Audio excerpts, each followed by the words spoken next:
We dive headfirst into a riveting discussion that has sent shockwaves through the financial world. Strap in for an insightful exploration of Finance Minister Ken Ofori Atta's bold defense of the Bank of Ghana in the wake of recent financial losses and bad press the central bank has been enjoying. This episode promises to unravel the complexities of Ghana's the BoG's financial challenges and chart a path forward. Get ready for a thought-provoking evening of analysis, debate, and expert insight as Afon takes you to the heart of the matter.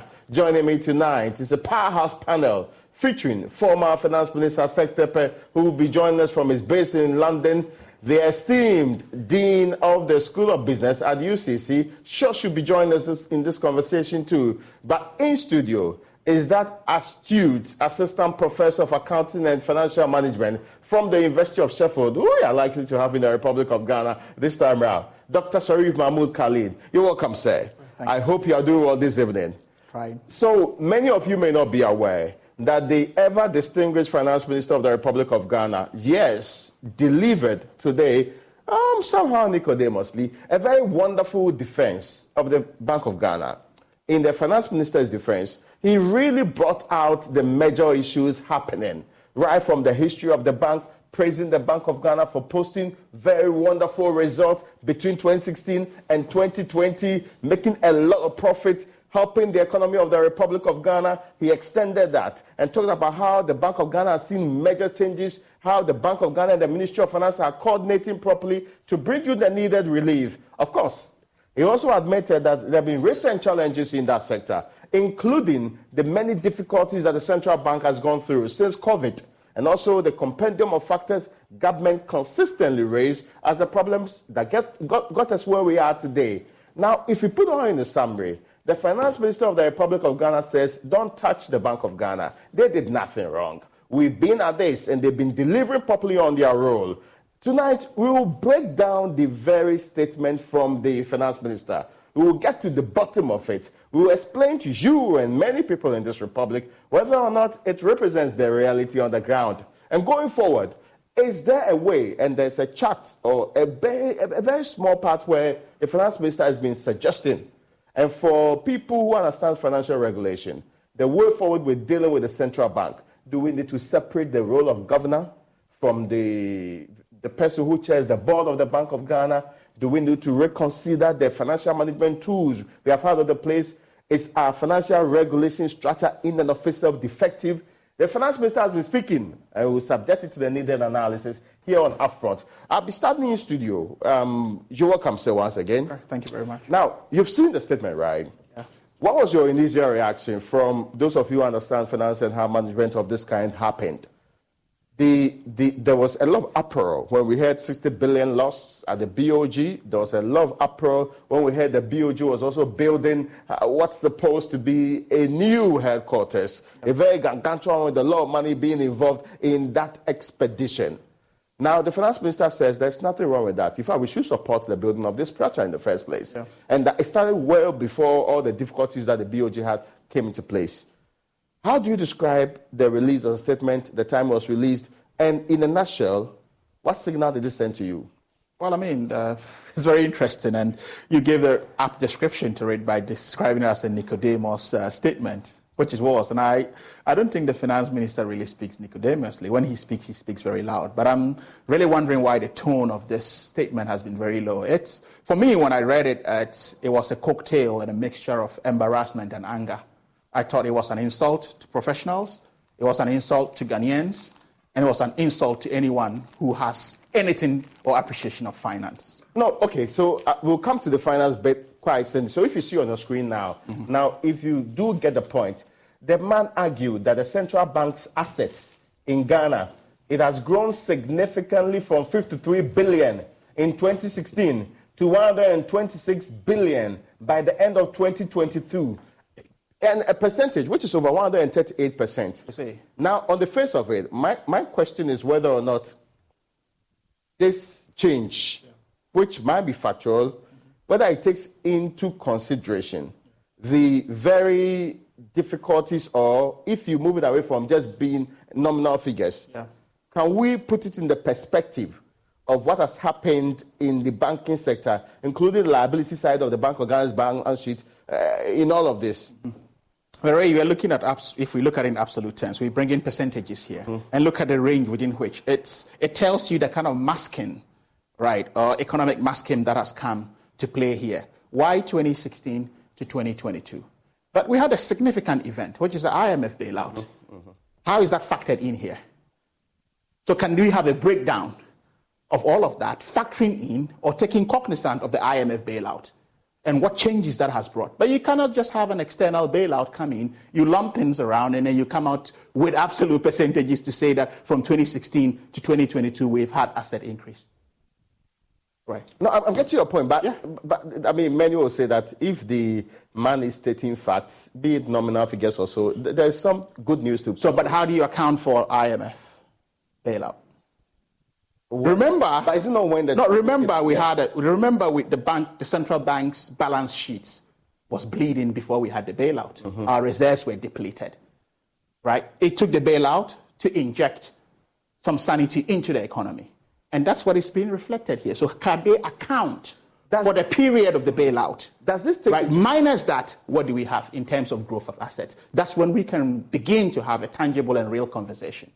I get your point. Does this take into consideration the liability side of the BoG's assets? Well, that's for them to break down. Because he's just giving us that this is what it is in assets from 2016 to 2022. So without a breakdown of that, and that tells you the kind of communication we're bringing in here and the masking that is already beginning to happen. But I'm wondering why this statement at this time? Because, you see, the title of the statement is that standing strong with the Bank of Ghana. Yes. Citizens. So ordinary citizens of this country ought to some extent. No, but Ray, there's something fundamental no one is pointing out to the finance minister and the central bank governor. For me, I just thought that maybe the central bank governor, he's eating humble pie. But for the minister to join, right, in the fray of undermining losses on a bank's balance sheet is worrying. But more so, more so when the very instrument the bank or the central bank uses for its monetary policy is moral suasion. How do you use moral suasion and undermine losses on a bank's balance sheet? I get your point. Now, I need to get some clarity on this particular matter too, because there is a lot more that's actually happening in this space, and I should be bringing in a man who's managed the finance ministry before. Mr. Tepo, if you can join us with your thoughts on this one, I would like to find out from you, because you've been there before, the indication we've gotten is that perhaps we are being too hard on the Bank of Ghana. Listen, this is a bank that's been doing pretty well until the recent, if you like, shocks push it out of gear. And if it says it posted a lot of the great record that the finance minister is putting out there, you would admit that this is good news, isn't it?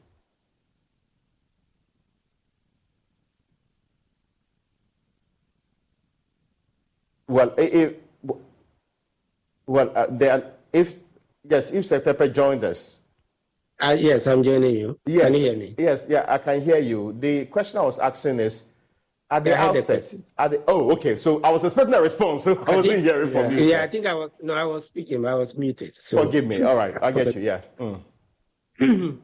I think, as the prof said, it gives you a picture of the magnitude of the fall, how deep Ghana had to fall. Remember that this is the first time we have heard about the government, performing well. We were supposed to be doing fiscal consolidation. All of this has fizzled. So if this is the magnitude of reserves that Bank of Ghana built, it begs the question, as Prof is saying, what happened? I heard you mention shocks. Don't forget that we had $6 billion, and I keep repeating, US dollars injection into the economy, to resolve that shock.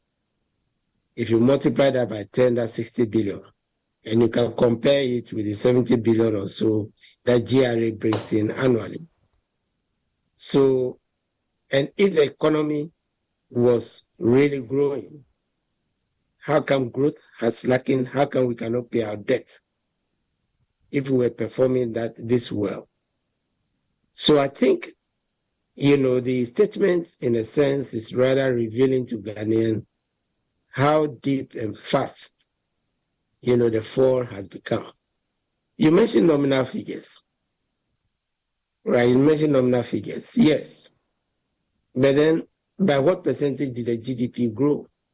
GDP, which is heading towards 800 million. What was it in 2016? And what were the inputs? Did it not come from 3 oil fields? Did it not come from buffers? Did it not come from the inflows?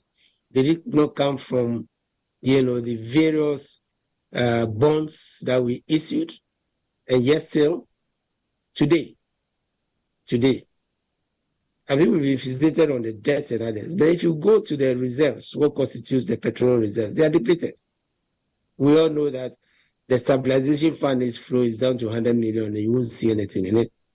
This is a stabilization fund that was used to take off nearly 2/3 of His Excellency President Kufuor's, bonds. So I think that with all due respect, we should, this is not a time, to be telling us, how well Bank of Ghana was doing, how well we are doing. Was the essence of Bank of Ghana doing well to finance the entire deficit for the Ministry of Finance? I think that we should look at, that seriously. That, yes, if we can exonerate the Minister of Finance, can exonerate the Bank of Ghana. As we said, I have said already, as we published, that much of the problem we have is fiscal. And what we are doing to it is confirmation. After all, we know, that Bank of Ghana finance, the government to the extent of, some 40 billion or so. Mm-hmm. We also know that Bank of Ghana, during the crisis, the 6 billion I mentioned, includes 1.7 billion to support the budget. And we know that usually when the IMF, in particular, gives loans and resources to the country, it goes to the Bank of Ghana to strengthen its forex buffers, which is the reason why it's the bank that usually pays for those loans. How come part of the ECF was used for budget support? How come the entire 1 billion, we went to the IMF board to ask for a waiver to use it to support, the budget? How come part of the SDR, went into supporting the budget? So I think we are getting close to this statement tells you the real problem that we have. And if the economy were performing, how come we are taking money from pensioners, retirees, who have saved it? And then we call that a success, something to be proud of. I'm afraid that I can't agree with that. So it gives us the opportunity, rather, to look at how gigantic, the fall has been, how deep and fast, it has been. Is it not possible to state the positives and equally state the difficulties, as government puts it, and mostly called external pressures that this economy has suffered, so that it is balanced out in a way that we do not bastardize the central bank the way it has been done in the last couple of weeks, when it became obvious there was some 60 billion loss, when it became obvious there was some difficulty with the central bank having to get... We're moving in a new direction, moving forward and moving beyond smoking. We are Altria, and our companies are leading the way in moving adult smokers away from cigarettes by taking action to transition millions toward potentially less harmful choices, as we move from being known as a tobacco company to being recognized as a tobacco harm reduction company. Altria is moving beyond smoking. Find out how at altria.com. Macy's one-day sale starts tomorrow with great deals of the day on fall updates, like 40% off outfits for the office that work off the clock too, and 40 to 60% off shoes, handbags, and accessories to finish your look. And get 25 to 40% off your favorite beauty, skincare, and fragrances. Plus, get free shipping with any online purchase of $25 or more at Macy's. Savings off sale and clearance prices. Exclusions apply. What shall we do with the broke propeller? What shall we do with the broke propeller? Don't look at me, I wasn't driving. Thank you, you're not helping. I don't even know why you bought this boat. You told me that you loved this boat. That was before you wrecked the boat. Well, now you've made it awkward. Accidents don't just happen in sea shanties, so Progressive Boat Insurance has you covered. Take as little as 4 minutes to see what you can save at Progressive.com. Progressive Casualty Insurance Company and affiliates, covered subject to policy terms and not available for all boats or in all situations. A new head office. Is it not fair that a finance minister who has a fuller picture of the reality on the ground is able to put in perspective to the view and understanding of the people of this world, especially those who are not politicians and who are not partisan, so that they can appreciate how good and well the central bank has been run, perhaps until recently? Debates will be very healthy, right? If we are told the role of the Minister of Finance in bringing down the central bank, the successful Minister of Finance, the successful central bank. Because that is the crux of the matter. The crux of the matter is that the central bank balance sheet, is at the moment not in good shape. The reserves which the central bank superintends. Remember when we talk about assets of the central bank, of course it holds some of them on behalf of the government and on behalf of the people of Ghana. And part of those, almost all of those resources, particularly the petroleum ones, but for the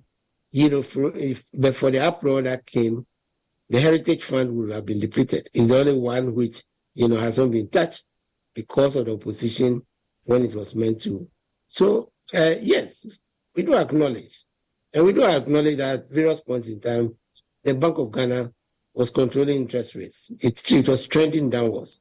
How come it turned around and all of a sudden, jumped from, I think, somewhere closer to the single digit as they were aiming, all the way, to 40, 50%. Raymond, that's a question. For me, that's a relevant question. How come, the reserves, that strong reserves, and what's the cause of those reserves being depleted, and where did they go? Such that, in the recent fund statement, we came down to 1.3 months of import cover. So I'm saying that, yes, we can acknowledge what the central bank has done. And now remember when the central bank started increasing interest rates, obviously, to cure the deficit financing that had been done, I supported a move. Many people did not agree with me, but there was no alternative left to the central bank than to use the instruments for which it is established, to try and stabilize the economy. So we do acknowledge all those positives. No one is running away from, some positives which the central bank has chalked. The central bank's initiatives on boosting our gold reserves, and various other, those are well known. The central bank's contribution, in terms of, deepening the use of electronic means of payment, through the loans and things which have come from previous administration and which implementation is going. Those are well known. So I don't think that is in question.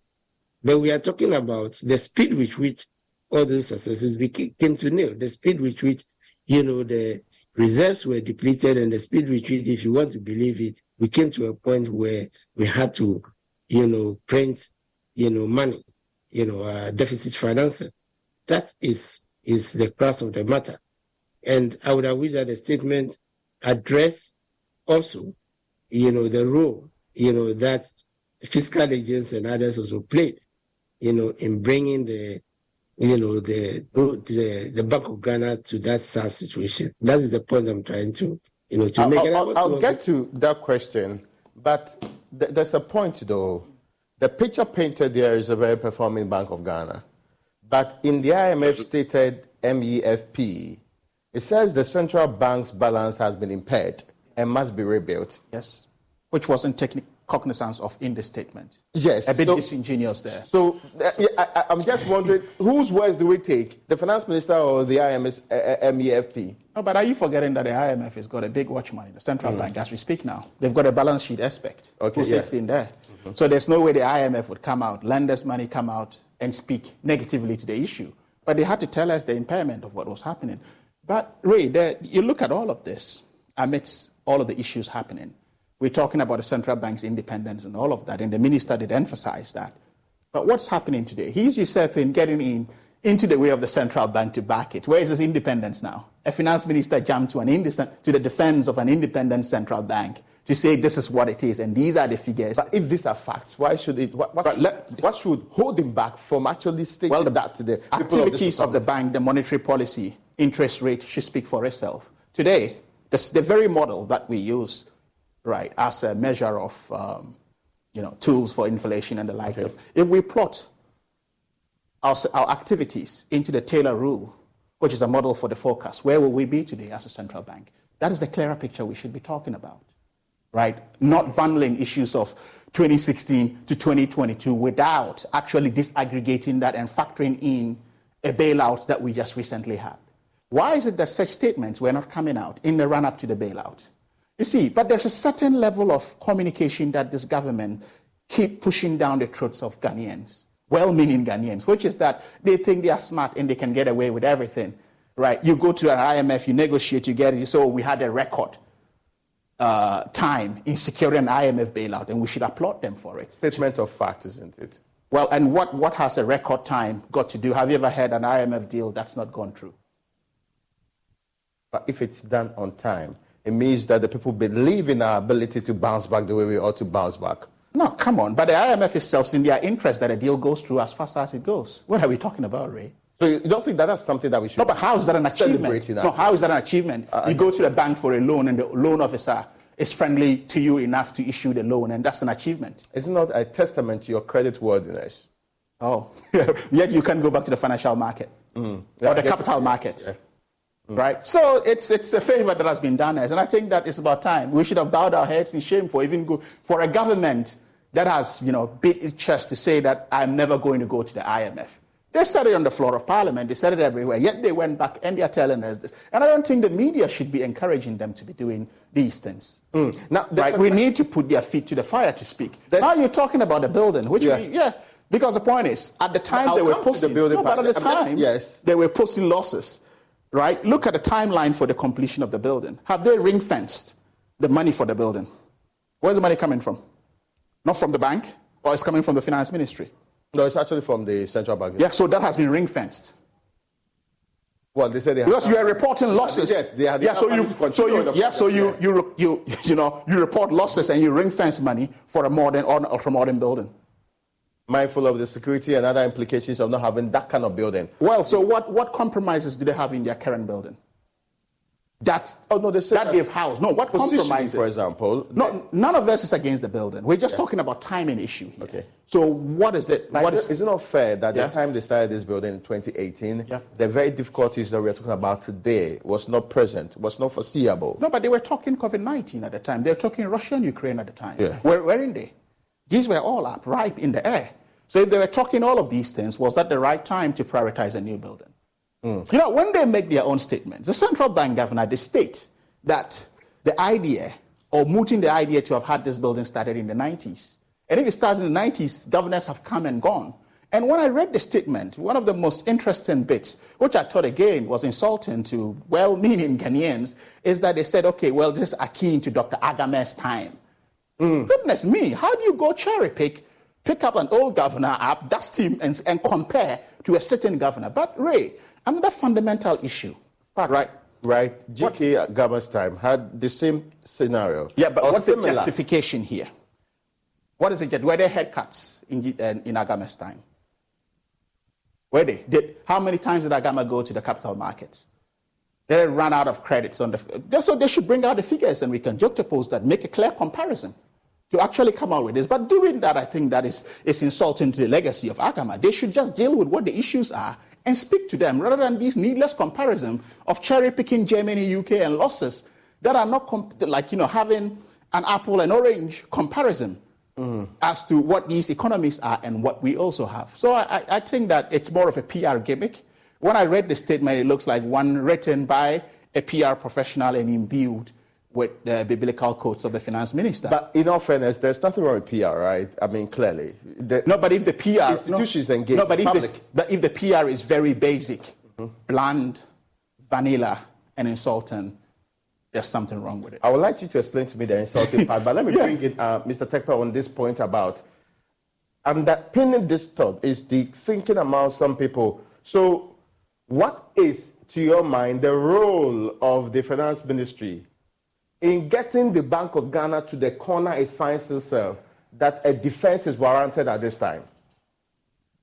I think the governor, one, is superfluous because the governor has already issued a statement restating many of these issues, if you understand. Of course, it's a role, of the Minister for Finance, who is in charge of the macroeconomy, to also talk about, monetary issues, which is part of the issue. And let me say that, at the point when the cedi was depreciating fast in 2013, yes, if you remember, I conducted a media brief to outline, fiscal and other measures that were being taken, including we were going to program cocoa flows into the economy, which came across as defending, the central bank. So one is not faulting the Minister for Finance for that, but we're talking about, looking at the situation in which the country is today. Raymond, let me make a couple of points. You spoke about the MEF. That's the Memorandum of Economic and Financial Performance. Yes, the Memorandum and the MEFP, right? And the letter of intent, which is signed by the governor and the Minister for Finance, go together. So that is a government input into the IMF program. So the minister, it's not an IMF, input. IMF actually, it tells you, those two documents tell you the perspective of government, as part of the negotiations. And so if there are concessions and things that are being made, and the truth is coming out of it today, we should see, a government that is now telling us some of the key issues that were confronting, the economy. The other point is, I remember, again, that I come to the point. Remember that for us to achieve domestic debt exchange success, the Bank of Ghana had to, virtually write off, the debts that government owed to it. Some of those debts are not new. Yes, of course. But that itself is going to have a long-lasting effect on the central bank because it means that the borrowing that the Bank of Ghana did, even if it's within the 5%, on which government has to pay interest, right? Because those were funds for are not going to be there. And that means that it means the recovery of the central bank itself, much bigger. And as Prof mentioned, remember we were winning ourselves of the IMF, only for us to succumb and to come to all of this. And so what is this boldness that we're talking about? Prof already mentioned, our tendency to compare ourselves, to other central banks. Remember, just before we could not pay our debt, and that is the truth we must face. We are not able to pay our debt. And that's why we have to get here. Just before we got, to that point, we were making the same comparisons and saying, after all, the debt of Japan, the debt of UK, US is above 100%. So what's wrong with it? You can compare now where we are with the stability of those countries, some of whose debt are still above 100%, and are able to continue to go to the bond market and others and issue. That's the difference. The difference is when that you hear, for example, the difference is that we have come to rely almost exclusively now on only T-bills, and loans from the multilateral and others to finance our budget. That is the crucial difference. So we must cut our coat according to, as a monkeys play by sizes, and we should. Because even when it comes to Africa, we should be looking to things which Botswana and others are doing, which is some of which are in the very, buffers that were built, which are depleted today, as I said. I get you, but I need to press you further on this point. The argument is that, listen, regardless of the negative equity that central bank is having today, they still met their policy objectives. In fact, they moved on to actually give you some supplementary evidence to support the fact that all is not lost, and this central bank is more likely to recover earlier than many people thought would be the case. Nobody's wishing the central bank ill, right? In the interest of disclosure, I sat on the central bank board for 3.5 years, close to 4 years, as a deputy minister. And I know the mettle, of some of the staff who are there. In fact, at the time, the current governor was head of research before he left, the country, and I know them. I don't want to go personal, but I know, the quality, of technocrats that are there, many of them with their PhDs, and, so that is the point that we are making. So are we being unfair to Governor Addison then? The point I'm making is the extent to which, how come the Ministry of Finance itself should move? That's a question. From zero financing, which was silent in 2016. The state is silent on that. But that cannot be blamed on Governor Addison. The question I'm asking is, are we then being unfair to Governor Addison then? Wait, do you want me to come in here? I just made a point. A point that nobody is taking any success away from Governor Addison. And if anything, the thing that we have, and I made a point that they have issued a elaborate statement, which some of us keep saying, should draw attention to the extent to which the fiscal has come to destroy the bank. Okay. That is the point I'm making. Which fiscal policy, which is driven by the finance ministry? Yes. The only point, the main point where I have always been open and have said was that at a point when the central bank was financing the deficit, which was approved by Parliament through an appropriation act, when they were called upon, they should have gone to Parliament on the premise that they are going not on somebody undermining the independence of the bank, but being on the point of transparency and accountability to the people, to the people's representative. You being finance minister, was it possible ever for the governor of the Bank of Ghana to say to the face of the finance minister, listen, I won't let you push me into this corner. I have a lot of independence in the very act that establishes my office, and I'm not going to go in this direction. Was it possible for the central bank to do so? You think if it wasn't possible, we could have achieved zero financing? We also had an IMF program, if you remember. It wasn't possible for remember, the zero financing comes out of a memorandum that is signed between the Minister of Finance and the central bank, which ideally should be, and I keep stating that it should be 5% is the most, reasonable thing to do, especially when you get into a downturn. Right, so if we achieve that, it tells you that you are also facing a central bank that wasn't willing to, and the term fiscal dominance was there. When we're talking about all of this, go to the 2023 IMF program, you see it. Sorry, the 2015 IMF program, fiscal dominance was there, and there was concern. There was concern that, we were borrowing significantly, particularly for single-spine arrests, which is why we had to negotiate with labor. Those are the practical things. We had to reduce expenditure. We are refusing to reduce expenditure. So there were practical things that were done to achieve that. Of course, you could have gone to the central bank and asked for savings to pay contractors. We did ESLA in order that we can pay contractors and the rest. And that's imposition of tax, which is fiscal. So that is the difference. Perhaps on a decision Perhaps on a decision that was not forced down the throat of the central bank, having to build a new headquarters. You've been minister before. You've said on that central bank's what they call board in times past. Was it a poor decision in 2018? Continue that project up to this time. Is it still a poor decision to continue the building of that particular edifice as new headquarters of the central bank? Look, the issue of central bank space has always been, there. A lot of the central bank staff are currently in the city building, which was taken over from Agri Development Bank. So the city house, a lot of central bank staff who are there currently. You're right.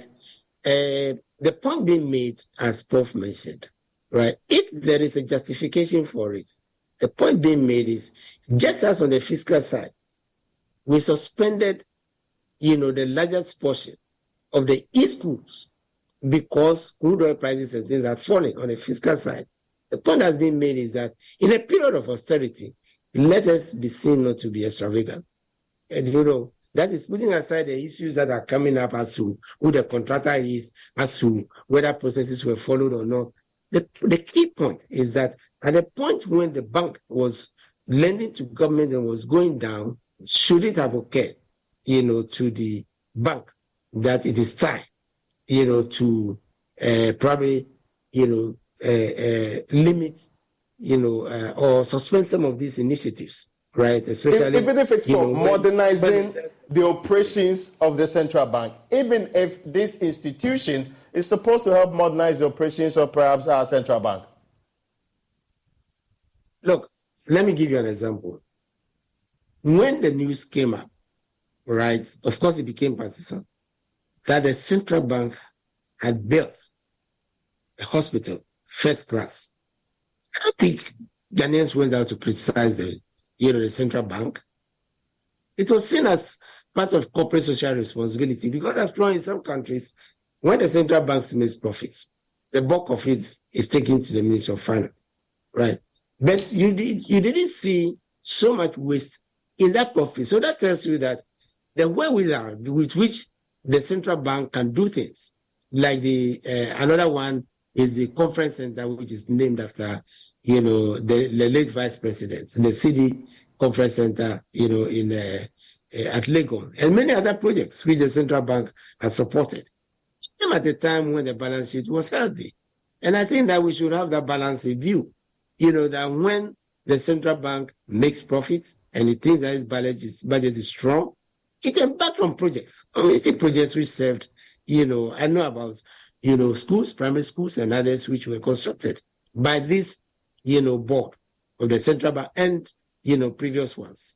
But many people did not even hear about many of this because the central bank was not in trouble. So I think that we should get that perspective clear. All that Ghanaians are saying is that it is hard time, everybody is sacrificing, and it's at about time, the central bank, probably stalled on that. Of course, there were other issues that are being raised. I'm not justifying, those issues. So I'm only explaining. Okay. There were issues that were raised with respect to cost, with respect to, the contract, who is better, and all that. Those are issues which came after, the concern that this is not a time when you are making losses to embark on that. There are questions being raised about the propriety or the lack thereof of the current structure of financial regulation in the country. I'll come to you. Even the finance minister of the Republic of Ghana believes there's a need for a debate on whether or not the current regulatory structure ought to be maintained. Who is in charge at the Bank of Ghana? The continual role of a chairman and also governor at the Bank of Ghana equally ought to be reviewed. Those are some of the proposals coming from the finance minister. Those are things I'll be asking you for some thoughts in a matter of minutes from now. But let me come into studio. We've been talking about this role and what they can do, policy direction.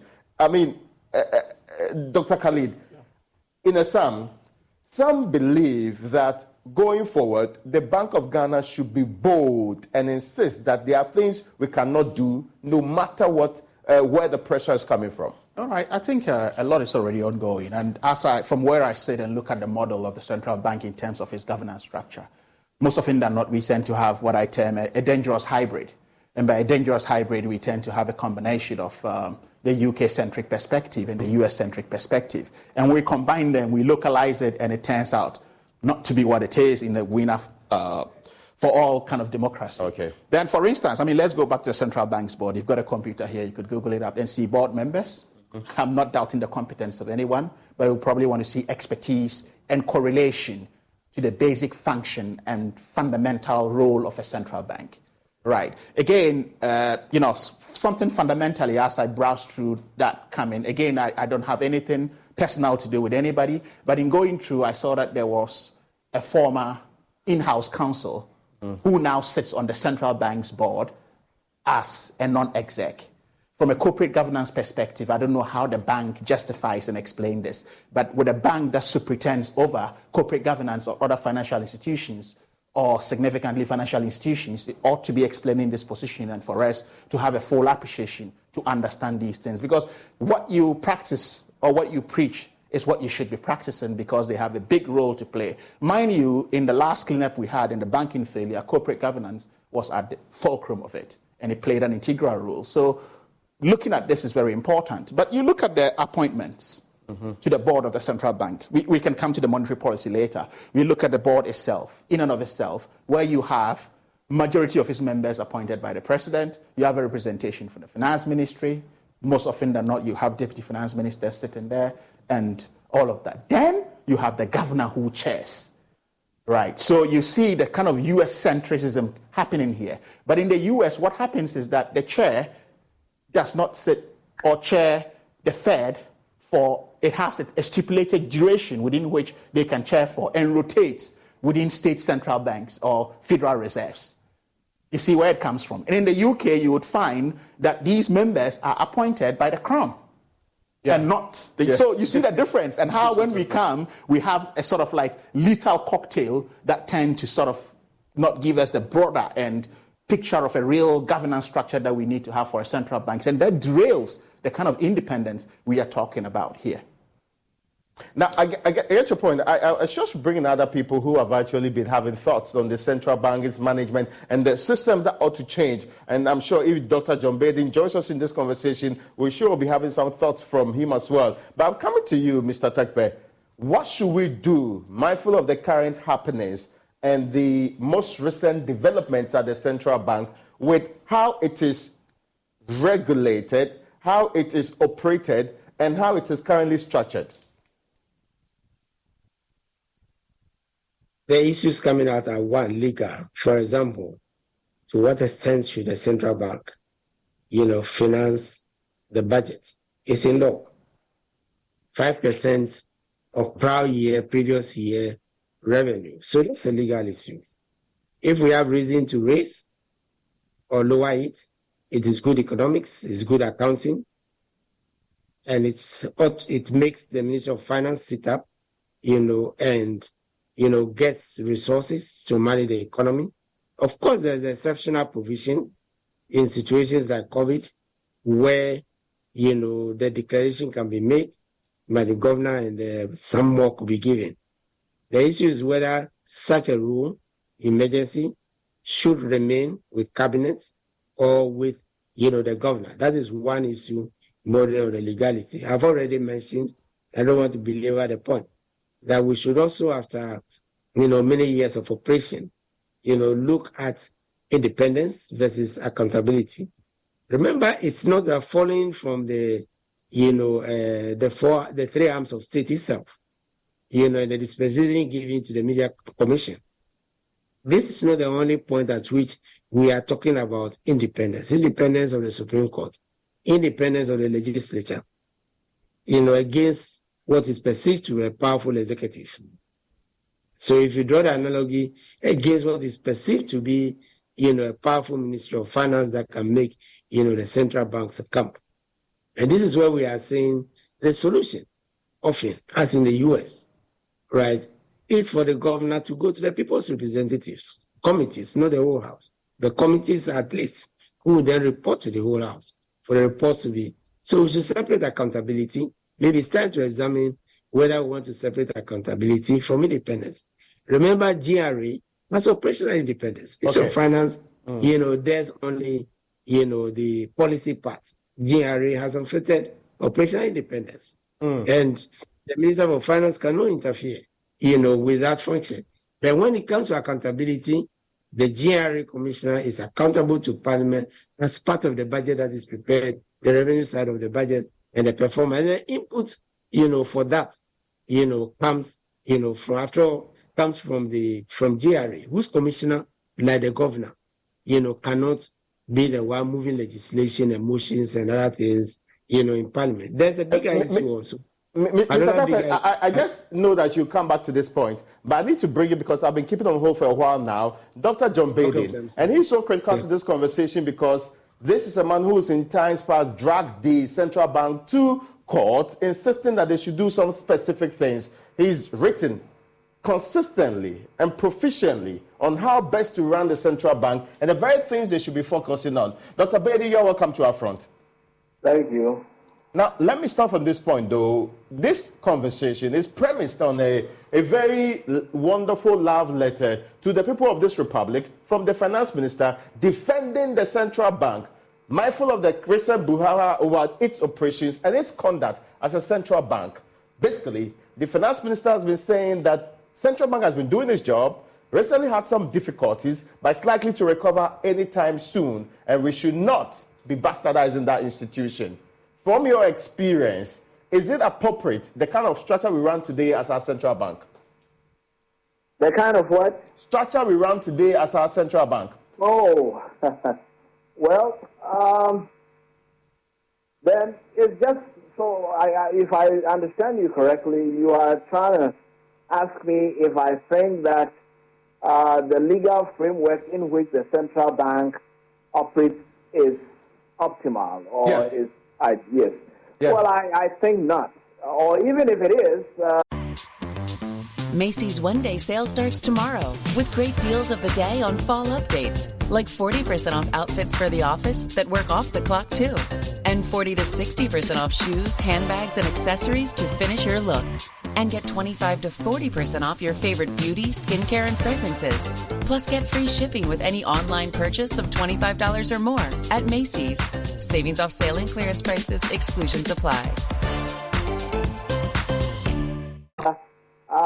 The central bank is not a compliant institution because it hasn't really fulfilled any of its mandates. So the central bank, as far as I'm concerned, it has just not been people oriented. It's not been law compliant. So that's all I can say. Because the law says that it must provide a stable currency. The law says that it must make sure that there's price stability in the country. But these two major mandates, it has completely failed. And more recently, because of what has happened, people are beginning to point accusing fingers. The finance ministry believes that this is unfair to the central bank. Well, what do you expect? It's camaraderie. I'm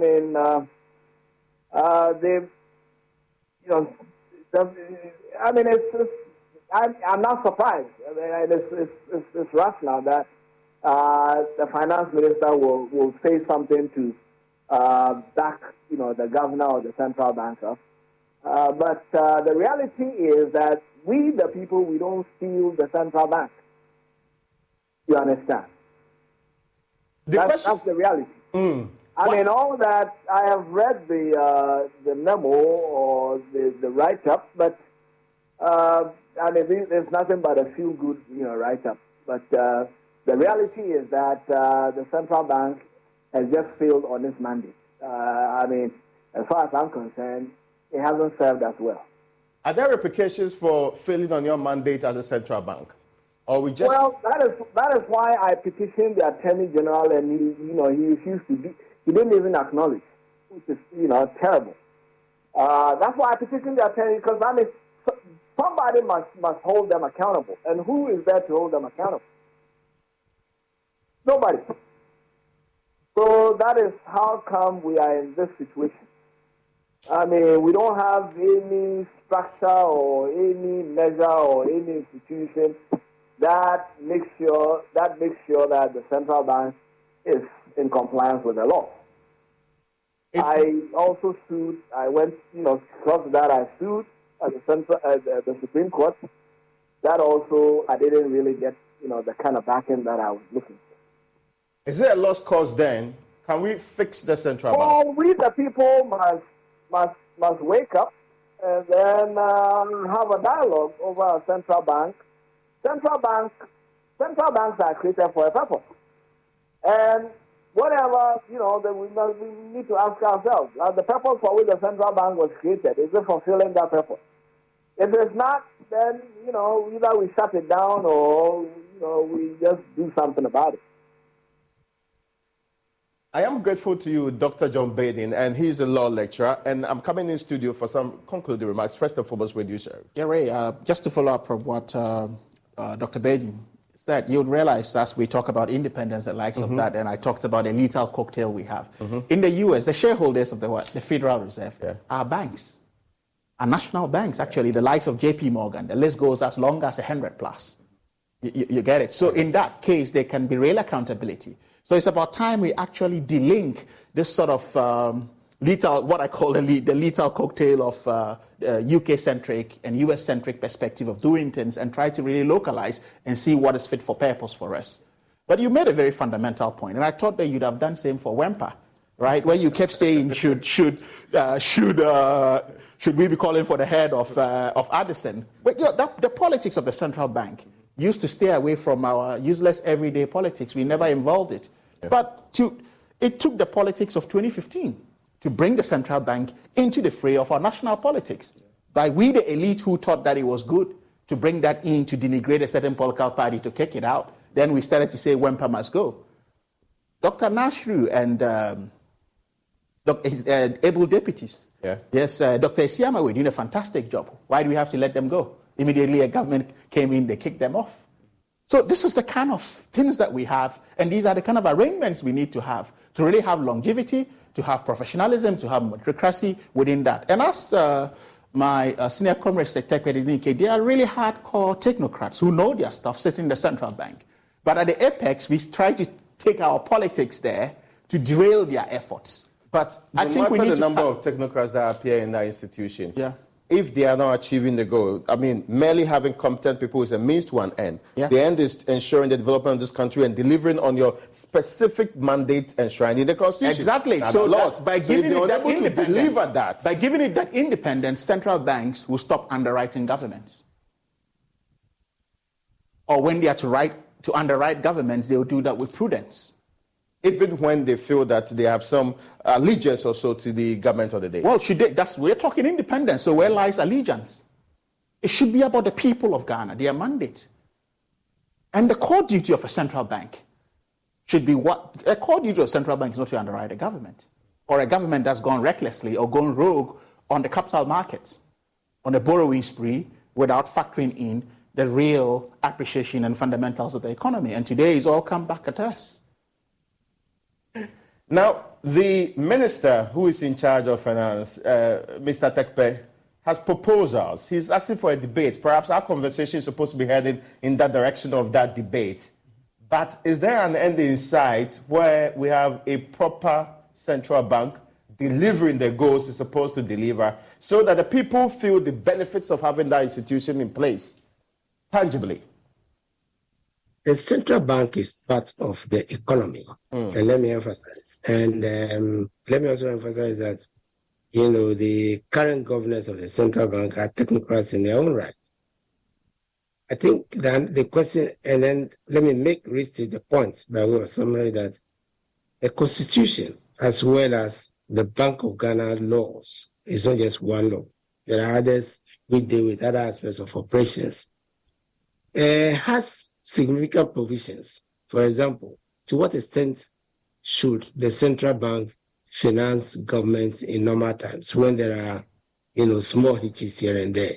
To what extent should the central bank come in when, there is when the economy takes a major hit, like COVID, like the global financial crisis? Remember that when the global financial crisis came and later COVID, central banks played a key role. The central bank in the U.S., that's what we call the quantitative easing, the term that has come. But, securities. If the central bank's reserves had not been depleted, the central bank will be buying some of the securities, the bonds, which are due to pensioners and the rest. That is, if the hit that the economy is taking is a true and genuine one. But we have depleted those reserves. The reserves will feed the central bank. And when the Fed sold back those securities, on the stock exchange, much of the resources went to the U.S. Treasury, which is the reason why they didn't have to go through those rounds when COVID hit. The buffer from the profits that were made. So the central bank has a very key role to play. And let me also touch on another point. Well, I personally, as I said, the central bank is full of technocrats. And maybe after a period of, say, 3, 4 or so years, we shouldn't have any reservations, if former technocrats who have served on the central bank, can come and be members of the central bank board. I'm sure they'll be sharing, their, enormous, experience. So, now we have been having hybrids, and a review of the Constitution has been called. Remember that our parliament itself is a mixture of the pure executive, where ministers are not members of parliament. That's the U.S. presidential. And then the Westminster, which we practice, and we practice both, where, the entire cabinet and ministers are, MPs. We have a situation where 50% must come from parliament. Well, is this a good model, or not? So one is not so much against compromises. That's the points that we are making, in having, former, staff and things. In fact, I don't see any reason why a former governor, for example, could not at any point in time, once his policy role and everything has gone, some years, as is usually the case, even in corporate. Otherwise, we'll be losing, theirs. Of course, they can be appointed advisors to the president, and the rest. So the issue confronting here with the statement is that one is not questioning, the performance of central banks in the history of this country. But I think what is missing in the statement is a role. And I think which should have been addressed is one, the contribution which Ghanaians have made to an expanding economy, which by using nominal figures, for the performance of the central bank reserves, leaves out. This is why inflation is measured in real terms, for example, whatever you'll be doing injustice, leaves out the fact that Ghanaians had invested in 3 oil fields before the onset of the current administration. The financial and other sectors were growing, way back from, His Excellency Kufuor's era and through that Mills Mahama. Okay. So to take the combination of all of this and attribute it, to one bank, one central bank, I think it's not. And then finally, it leaves out, the role which the Ministry of Finance played, the role of fiscal in the current state, of, the central bank.